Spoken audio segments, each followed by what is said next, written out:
one can say that the Brits were not very keen on leaving India. Somebody who had no clue about drawing the lines, who had no clue about India, he just came to India and bifurcated this land into two countries. Yeah. Then there was the problem of this 500 princely states. Nehru swears allegiance to the Governor General. Alright, he is the Prime Minister, but he is still reporting to the British Governor General. Alright.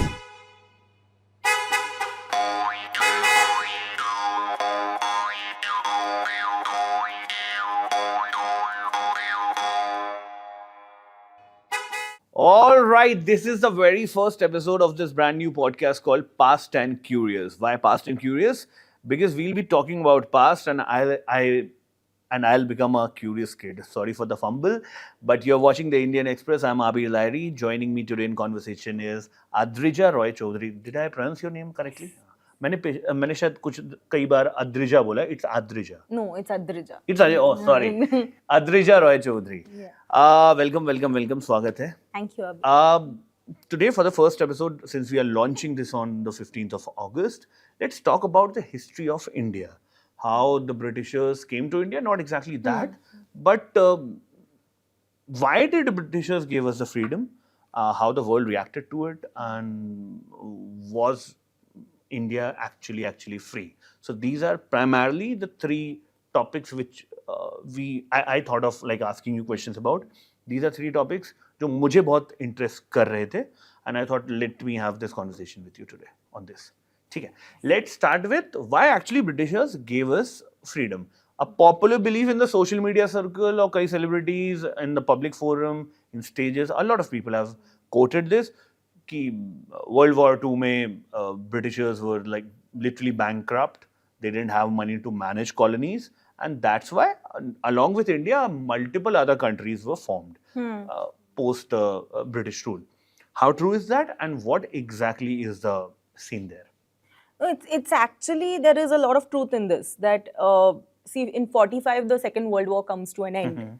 And clearly the war had taken a huge toll on Britain, much like most of the European big powers. So maintaining these colonies, managing these colonies was becoming an expensive affair. One can say that the Brits were not very keen on leaving India. You know, if actually the original plan was to have the Independence Day sometime in June 1948. You know, and that too very reluctantly. Like the Brits were really not keen on leaving. Because it was a cash cow. Oh yes, it was the jewel in the crown. You know, India was literally the most important place for this large British Empire. But why so? What was India giving to them? A lot of money. A lot of tax. A lot of money. It was really beneficial to have the empire centered here, to have India, because this was one of the most luxurious places at that moment, you know. Still is, but yes, you know, we did get, I mean, there is some truth to this nationalist propaganda about the kind of loot that happened from India. So it was a very, very, you know, luxury-oriented space for the British. They were making a lot of money out of India. So they were clearly reluctant to leave. But it's because of the war that happened. That was pretty much a watershed moment, and pushed the British to rethink their entire, you know, future in the Indian Empire. And that's how originally the plan was to leave in June 1948, as I said. But then again, you know, the communal situation in India was pretty tensed up, and hence, you know, they thought that it is better to leave as soon as possible. So it gets advanced by 9 months, and that's how August 15th becomes the date. And we've read, it's also shown in multiple videos across YouTube, that how randomly the line was drawn across both countries. Yes. Somebody who had no clue about drawing the lines, who had no clue about India, he just came to India and bifurcated this land into two countries. Yeah. How did the world react to it? It was actually quite a big event, and you know how I figured this is when I looked into the newspaper archives, and Okay. you'll be surprised to see how some of these big international dailies like the New York Times and the Washington Post and the Daily Telegraph, these guys reported it on their front page. It was big news. But why so? Because a lot of countries were getting freedom around that time. But like I said, India was a jewel in the crown of the British Empire. And the British Empire, we can't estimate it right now, but it was a very, very big deal at this moment.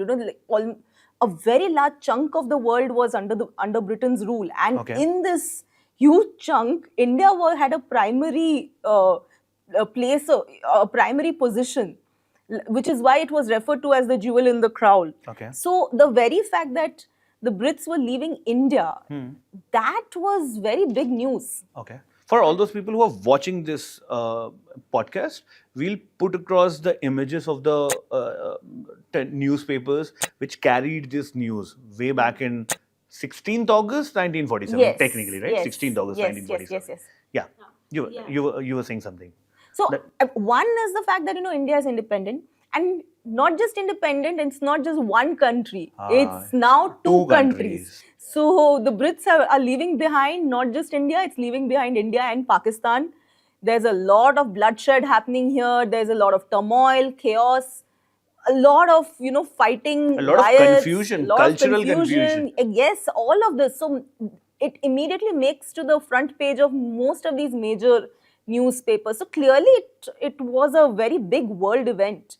And how did the Britishers actually looked at this event? Like they were really happy that this is going out, and since you mentioned that they were not very keen on giving out India its freedom, but like losses are losses. So they weren't very happy about it. Is in some ways. See, here's the thing. Most of this, what we're discussing today, we can only find out about it through archives, through True. correspondence and newspaper reports, etc. What comes across is that the British were fairly reluctant. Okay, in fact, what happens on 15th August 1947, contrary to what we believe that India became free, it actually only attained dominion status, which means the British still kept significant control on Indian territories. Much of the British faculties they were retained in India even after 15th August 1947, and it's only in 1950, 26 January 1950, again a Okay. landmark date Yeah. for India. It is then it becomes independent. The very fact those 3 years the British were still there. And if you see, there is official correspondence in which the British were not keen on handing over power for the longest time. It's only because of the monetary expense over here, and they are convinced because of the communal situation as well. All of this plays out, and they decide we'll leave, but we'll leave a dominion status. Okay, and was No. the date decided that we'll give you like a full freedom in 3 years, or like we'll revoke the dominion status, or like it was like a bureaucratic decision from our side?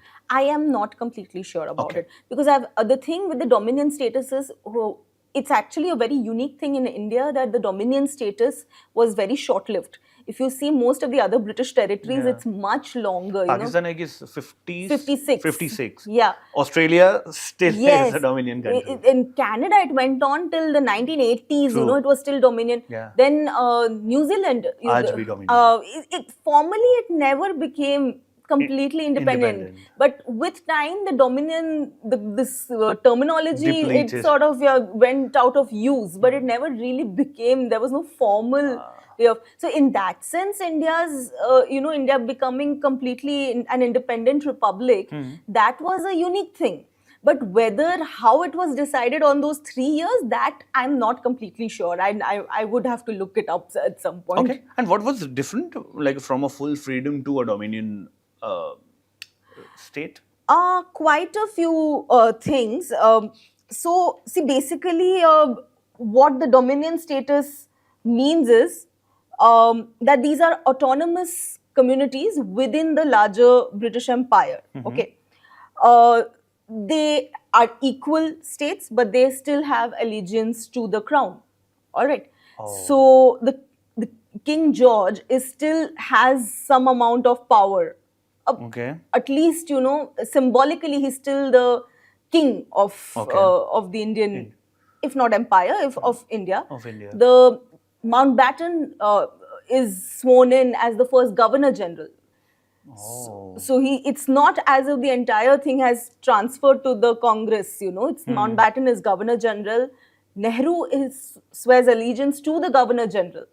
All right, he is the Prime Minister, but he is still reporting to the British Governor General. All right, all the nationalist leaders who were sworn in soon after independence, they swear in the name of the British king. Okay. All right. Then the British field marshal, he's still in charge of the army in India. The Brits are still appointing judges in the federal courts and the high courts and things like that. It's still happening. So like primarily everything. But this also had a lot of benefit. It's not as if it was not a bad thing. Agreed. So we were collecting our own money, we were collecting our own revenue, taxes, everything was coming to India. We were not giving out any share to them, right? Yeah. So, I mean, the military and economy, finance, it came into Indian hands. So that is definitely, that in that sense we were free. But I guess the whole purpose of the dominion status, why it worked for the Indian leaders also, is that it gave us time. I will actually going to come to that. Do you think, hypothetically, again a hypothetical question, were we ready to take the full freedom if it was given in 1947? If you ask me, I guess no. That's the reason maybe there is a dominion status, just to figure out things, just to coordinate between different departments. And India is not a small landmass. It's huge. And that time it was Pakistan and Bangladesh as well, including. Exactly. So if you, again from official correspondence, we know that when Motilal Nehru, he is in Congress, he was okay with this dominion status. And by the way, the discussion on dominion status, it started out during the First World War. Okay? Oh. So since then, there was conversation that agar India becomes free, then will it be a complete free republic or will it have some influence of the British? Okay. Actually, it's the senior Congress leaders like Motilal Nehru who was okay with it. And with the dominion status. Yeah, in fact, there's a quote in which he says that I'm okay with free, as long as we are free, whatever name you give it. Okay. Nice. But when his son Jawaharlal Nehru takes over the reins of Congress, and he is not happy about this. For Jawaharlal Nehru, he was a way more radical leader than his predecessors, and he wanted full freedom. And he was very clear on this, that unless the military and the economy is completely free, we will not be a truly independent nation. True. But a few things change. The Indian leaders also realize that it's not going to be that easy to frame a constitution that quickly. Then there was the problem of this 500 princely states, right?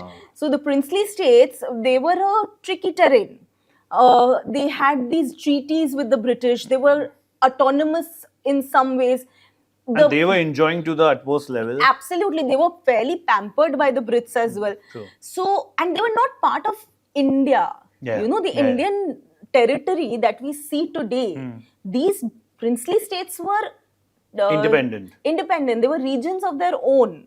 So Hyderabad was a region of its own. Kashmir very popular battle what happened in Hyderabad. Yes. Kashmir, Bhopal, all of these places were Junagadh, I guess. Junagadh. So all of these places were like independent states of their own. So we also needed time to convince them, negotiate with them as to who will join Pakistan, who will join India. All of this was there, and the moment the nationalist leaders, they understood that okay, we need time to figure out all of this. That is when they agreed to the dominion status. And again, from the British side also, they were again not very happy about giving even dominion status. So there is again correspondence in which many of these other British former colonies like New Zealand and Canada, and they were complaining that okay, if India is given dominant status, then this country, this brown skinned third Ah. world country will be at the same level as what we are. So Oh. that also was something that these other countries were not very happy about. All Strange. Yes, so all of this factors was, there was clearly a lot of discussion, debate on whether dominion status also is needs to be given. But finally, again, the British also thought that this is a good way of an easy transfer of power, where initially we will still have some amount of influence, and with gradually, and dominion, as we just discussed, it was not a new concept. It had already happened in Canada and South Africa. Sure. These it had already been experimented with, and it was a good way of a gradual transfer of power rather Power. than And doing today, it after quickly. 78 years, close to 78, Yeah. 78 years of Yes, yes, yes. independence, this word doesn't even exist. Like, Ye- it doesn't have any Yes, value to it. yes, definitely. But when you were mentioning about dominant status, one question which came into my mind is: did British give full freedom to any of the colonies, any of the countries? If you know about this, Not that I can think of. okay, okay, everybody was given a dominant status, and then As, as of now, that's what I okay, know. which Yeah. is okay, which is fine. You want to add something to this, which you think which I didn't ask, or you feel that it's relevant for the audience? I think there was, we discussed a little bit on, there was also criticism against the dominion status, by Okay, the way. okay, and what was that? So, it's not as if, like, soon after independence, for those 3 years, because there was dominion status, the Congress party also started, they inherited much of the British institutions, and that did not go without criticism. In Okay, fact, one of the biggest critiques was the Communist Party, who okay. sort of said that, ye azadi jhooti hai. Like, they were Because we are copying their we're model, or completely we are copying. Yeah, taking yeah. their So a infrastructure. lot of the legal, especially the laws, the detention laws are completely inherited by independent India's first government, and they use those same laws to sort of suppress the anyone opposing their policies. Oh, that So was the yeah, criticism. so that was again, and because for 3 years you have time to sort of inherit much of what the British were leaving behind. I'm also curious, had we not had those 3 years, I feel we would have still inherited much of the same.